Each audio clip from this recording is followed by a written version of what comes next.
songs that you name was so generic and mainstream that it don't make no sense. It's like when you speak of Thug, you go to the nigga damn near had verse of the year according to everybody's fucking hip hop forum when he did Da Vinci on that mixtape with him and Rich Homie Quan. So you gotta really tap into like certain like specific songs with them. Everything is not a banger from them. However, they have a lot of hits because they drop so much music, and he follows like Gucci Man's imprint. Gucci Man makes so much music. You get what I'm saying? And not all of it is hits, but he makes so much of it that he's gonna strike a lot of times. You get what I'm saying? So that's the format in the So South, and like Ti, like you know what I'm saying. Of course, eventually the South went melodic, like after Outkast and them partnering up with Goody Mob. That's when rap went melodic for the South. Like I mean, we carried our own tune. We started having our own sound.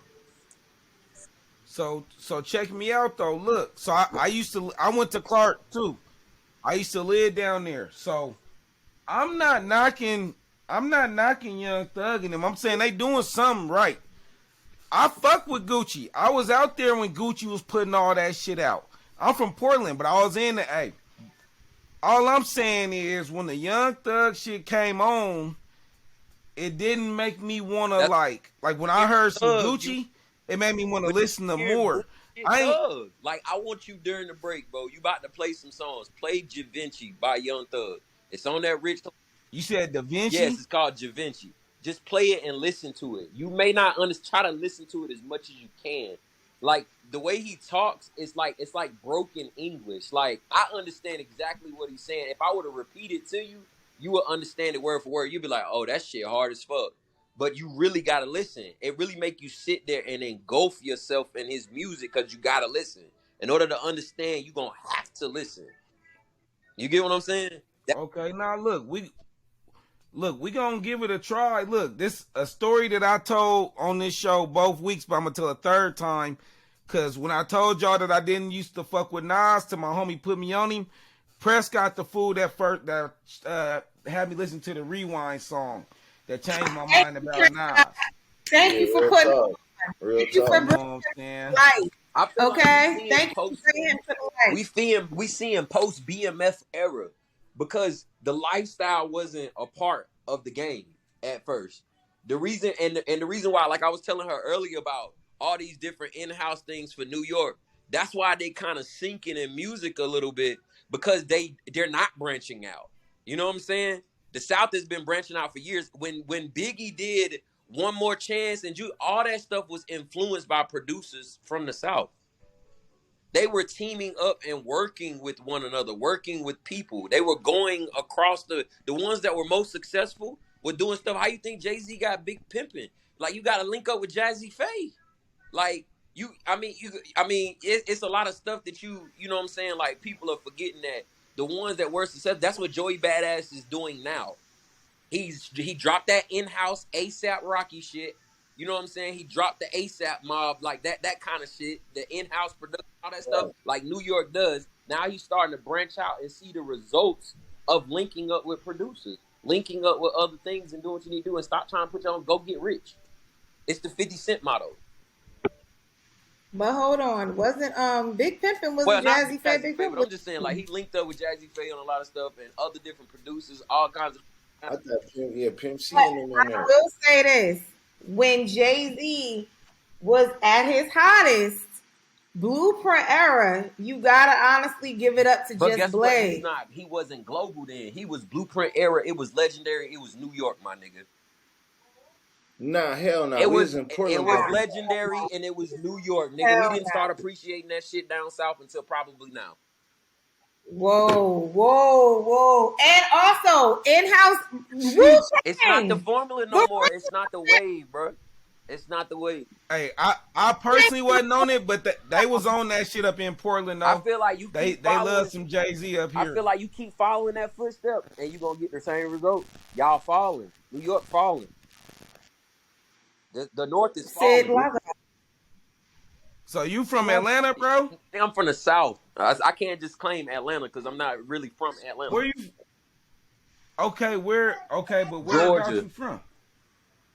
Okay, okay. What part of Georgia, Macon, Warner man? Robins. Represent. Oh, Macon, Warner Robins area, 478. Okay, okay. Right on, So right that's the on. country. So Nah, man, I went to. That's how I know Shyne, man. We went to Clark out there and shit, bro. I fucks with it. yeah, because You I feel learned me? that's But what I'm saying. I listen to a lot of music. I'm talking about from north to south, and I know who really like.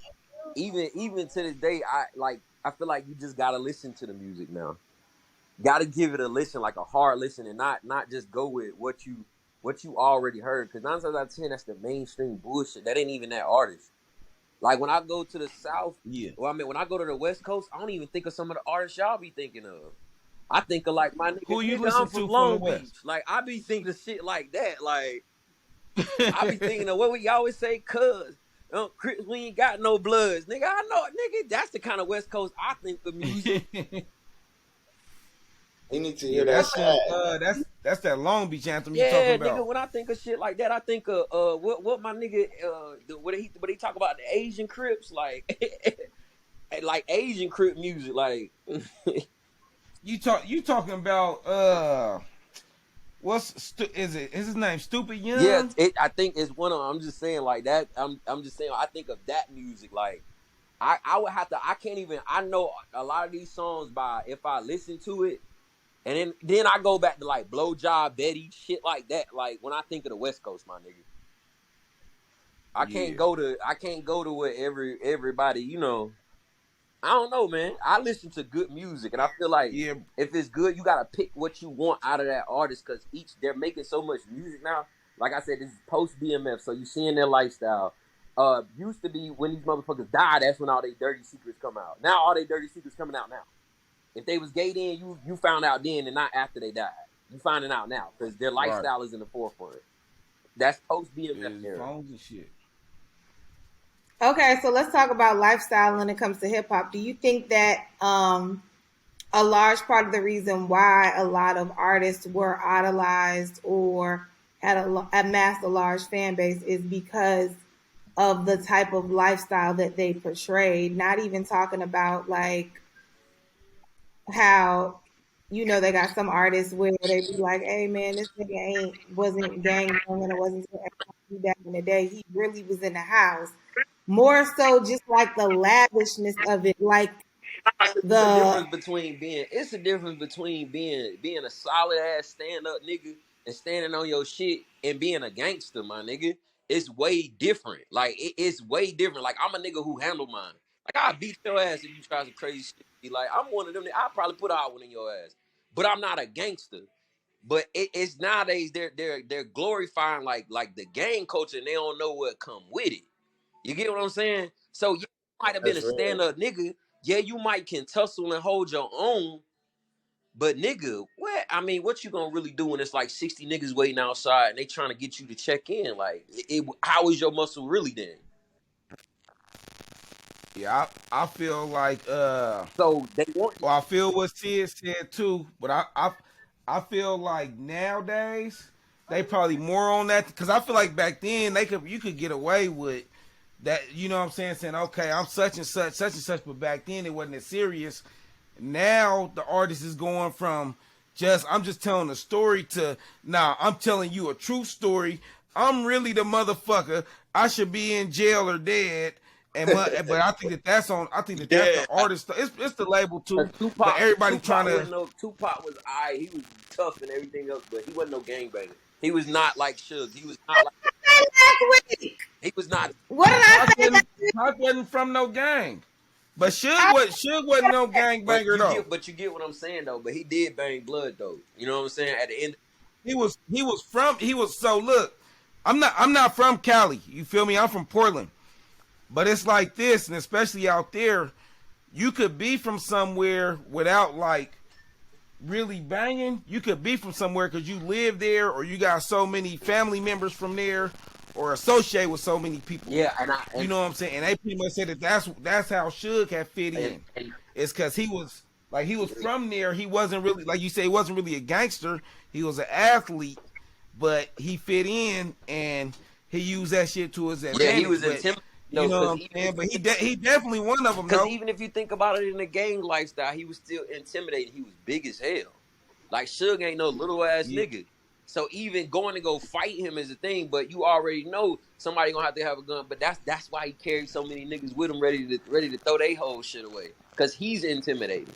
Did nobody, nigga? You don't want nobody. You don't want that nigga put. But not okay. Not so you, bro. You gotta watch the DJ Vlad with Mob James, because this is what they were saying that Yeah, would but that's happen. always. Suge hired all his homies for security, right? But then his homies, these is cats is tougher than Suge. That's really out here putting in work. Then he had to hire the police to protect himself from his homies. Yeah. So he had two different security details. He had the police one, then he had his Paru partners, but he got the police. They said to watch them. Like, bro, if you watch the Mob James ones, it'll tell you more. But it's like, bro, some of that shit. I mean, I ain't from out there. I'm from up here. But some of that shit just be like, I feel like smoking mirrors. When the niggas is like, at the end of the day, they always expose this shit after the fact. Nobody was saying that shit when Suge was in range, because guess why? He was a dangerous man. You know what I'm saying?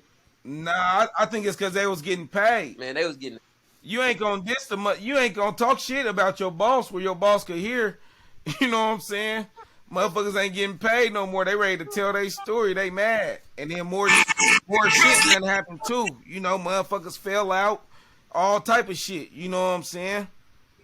So shit, you know, it could be anything. I don't think that is that. I mean, yeah, he was a tough dude, but I think that what made that shit solidified wasn't just that he was big, because he ain't the only big motherfucker. It's because who he come with and what they represent. Yeah, you feel me? I said it's scary. It's intimidating to other people, and all you need.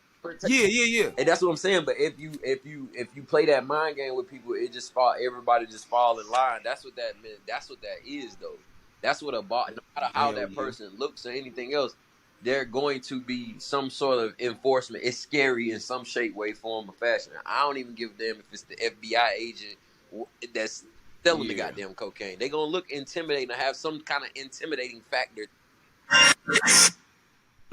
Fact. Well, when I was talking about lifestyles and shit, I was really just talking about like the glitz and the glamour of it all. So, for example, like, okay, so look at the optics of Bad Boy, right? Look at all the artists that left Bad Boy that are like super, super in the fucking struggle. Except for Faith and him. You have, and I think it's because they created a lane for themselves as well. You gotta have talent. Like, you gotta keep going. That's the problem. These motherfuckers. Everybody has talent. Everybody has but they don't talent. They don't want to make music though. That's the problem. At the end, you don't think Carl Thomas wanted to make music? No, I'm gonna tell you, like, you gotta make good music too. Like, all right, for instance, like, I feel like now the reason why artists are getting, like, they feel like they're getting the short end of the stick is because what they're signing up for. They forget that this is a contract and you have obligations, okay? If that contract says that you are due 6 albums to them, you know what I'm saying, 6 albums, you need to drop 6 albums. See, these niggas don't make enough music. They just make a couple of songs and shit like that here and there to make a little show money, things of that nature. Then a year later, you get an album. Well, sir, you're going to be oppressed for the next 6 years if you don't work on another fucking album. This is why people like NBA Youngboy is hated by his label. Because he will drop an album anyway with no promote. He don't need promotions. That nigga can get on the internet and say, hey, I'm dropping an album this week and the world is going to fucking buy it. And the record label can't stand it because he can get out from underneath the contract in 30 seconds and be in a new one. I was talking about lifestyles. But I was talking about the optics more. They don't have, So, I'm saying they didn't put in the work to have the optics. Like, after that, but you only drop. But I think look at the sample. Look at the Locks. How the Locks had to get out of their Bad Boy contract and guess go to who's Rough still Rider. going hard? Jadakiss. You want to know why? Because he's still making good music. And you know what he got around his neck? A few chains that look like some rappers today. Okay, but you can't just say now. Talking about this is going hard. Motherfuckers looking like they balling and shit. Because he's in the lifestyle. Yeah. Like, but I'm saying he's balling because he's still doing music. He's still doing shows. He's still relevant. I don't, like I said, Junior Nah, Mafia, Lil C's, all of them, they not making nah, music. look. See it. That's Look, what I'm ain't no saying. look. We not disagreeing that Jadakiss is not still doing his thing. We agree with that statement. Absolutely. What she's saying is this: in today's, it don't even got to do with Jadakiss. I feel like I see it with the new up and coming rappers where the motherfucker put so much into making the shit look one way. We ain't even talking about Jada because we know Jada got money. You feel me? We talking about MC such and such to where they come out and they make it look like money, but in real life, me or you might work a regular job and have just as much or more bread than they do. Like I think that's what she's talking They about. all gonna be living paycheck. It's really all about the type of money you're bringing in. Like for instance, you get to live. The reason why the new rappers live that lifestyle already because half of them already in the streets. They already making money. These boys walk around with 40,000 in their pocket and they in Hellcats and Corvettes already. You know what I'm saying? But it's something that ain't But though. I'm just I know and if I know you some and if people you take man, it away, and if you take it away, right? You take it away. Most of the time, it's because they done spent more money than what you call it. They're trying to get that life. They're doing that life. But at the end of the day, they can afford to fake it too. Don't get it twisted. It costs to fake it. It costs to rent a Lambo truck. Most niggas don't have the money to rent a Lambo truck. If you ain't got $3,000 a day or $2,500 a day, you can't rent no Lambo. So they still got a little bit of money to portray that image. They're just not there yet. That's the essence of fake it till you make it. Right. But do you think that if they weren't providing, do you think that if they didn't have those type of lifestyles on display, do you think that, so you can have the rapper, the nicest rapper ever, like, okay, boom, baby, prime example. Do you think that You was better off saying Drake. Don't say baby. He's good. Fuck with He's baby. good. I fuck with Drake. I love Drake. I love Drake, but You ride, Drake is baby. You ride, flashy. baby. Hold on. But even when Drake came out, Drake wasn't super flashy like that. No, So, that's a lie. okay, He told you in his song that he used to rent a Rolls Royce and ride around town in it. Him and his homeboys. I'm talking about to the masses though. You got to really think We didn't about have it. social media heavy. What was he gonna do? Put it on MySpace? But I'm not even talking about that. Shit, back in the 90s, we damn sure we didn't have none of that shit, and you still had Biggie, flashy as fuck. Because they had music videos. We was watching that. We was consuming that. We was watching it. So the new consumption is just the phone. It switched from the TV. It's a lot of TV, but now it's your phone. Right. But I'm saying you have the more overtly flashy rappers. Like, for example, like I said, Baby. Do you really think people would be tapping into Baby super, super hard? But that's like saying, was anybody tapped into Slick Rick? They been like this. Hip hop has always been flashy. Hip hop been flashy since we was riding Benz and paid in full. We was talking about Wu-Tang earlier. Them motherfuckers was grimy. Okay, that was Wu-Tang was grimy. That was their Death Row whole shit was grimy. No, Death Row whole shit was not that shit was out. In the beginning, Death Row was grimy. But Snoop and was wearing Dickies and swap meet shirts. Everybody broke in the beginning. Now we got labels. Now we got people with not everybody broke in the beginning. Now it ain't like that. Everybody used to be broke. Now everybody ain't broke. Like I said, rappers now are coming with their own money to the table. You can't even sign a rapper now because he making $500,000 in the streets already. Right, but my point was, do you think that we would be as tapped into the artists if the lifestyle was not part of the package? For example, that's why I said Lil Baby. Nope. You have Lil Baby because Baby came. Hold on. Lil Baby came out the gate super fucking flashy. Do you think that